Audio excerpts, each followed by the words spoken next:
Hello lovely people, Mr. Xstitch here, another daily vlog. It's a fresh one today, -3.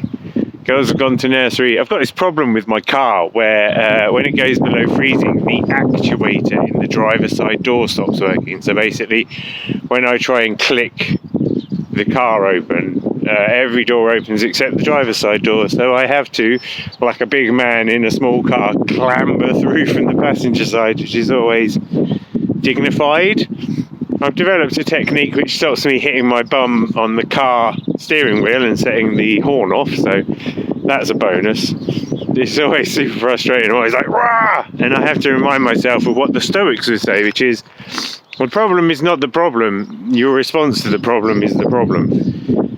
So yeah, just hang on, not going to fall in the ice today, Frosty, thank you very much. But what was I going to say? Oh yes, I'm working on the next issue of the magazine, or I'm starting to gear up for it.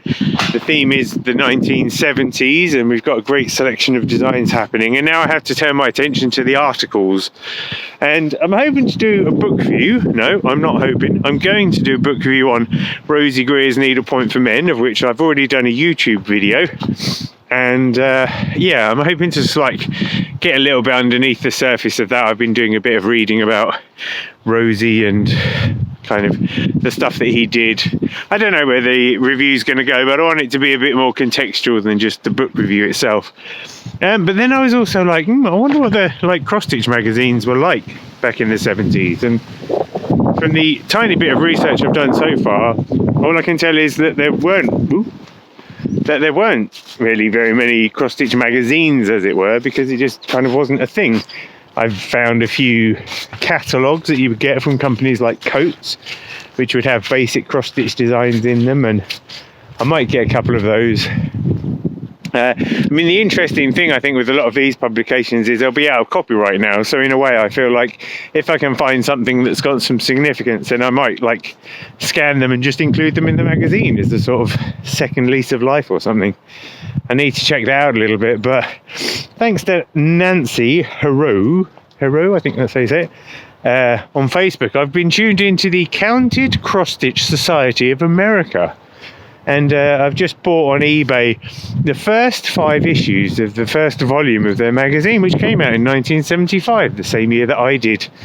And I think that's going to make for an interesting little story. I might try and do a bit more research into what the society was and what they did, because it feels like they were one of the first, like cross-stitch guilds, that sort of thing. I don't know if any of you have got any experience of such matters, or any of you have got any 1970s cross-stitch magazines floating around that you can scan me some pictures of or something. But it's just interesting. I mean, I know in the UK, and I know from like my Designer Discourse interview with Jane Greenough and stuff, that it was only really in the 1990s that cross-stitch magazines here sort of picked up the pace and became a bit more of a thing.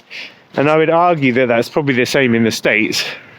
Obviously there were cross-stitch pattern books and stuff like that, but it seems like a lot of the market was driven by the companies like Coates and DMC producing content for people, and I guess the more historical traditions of needlework as well.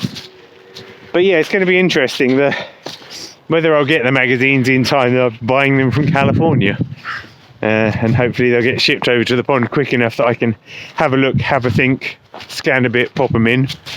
I like the charm of it all. It's funny when you look for retro cross-stitch on eBay and such places, you just get a lot of modern takes on designs. You look for vintage cross-stitch patterns, and then so finding stuff from the 1970s is a bit of a neat trick.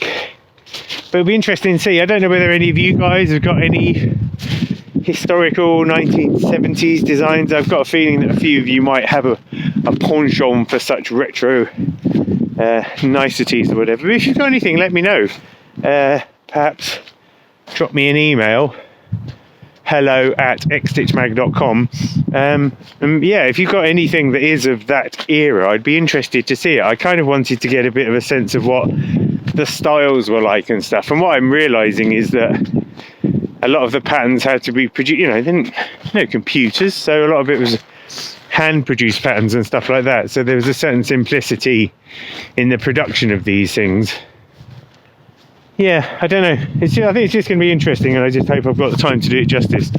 As is the way with me, I'm always spinning my plates a bit too far. So now that like the designs are all getting stitched up and it's time for the production element, now I'm like, oh yeah, there needs to be some articles, and it's like, oh yeah, they need to be half decent, and oh shit, I think I've run out of time. So that's good.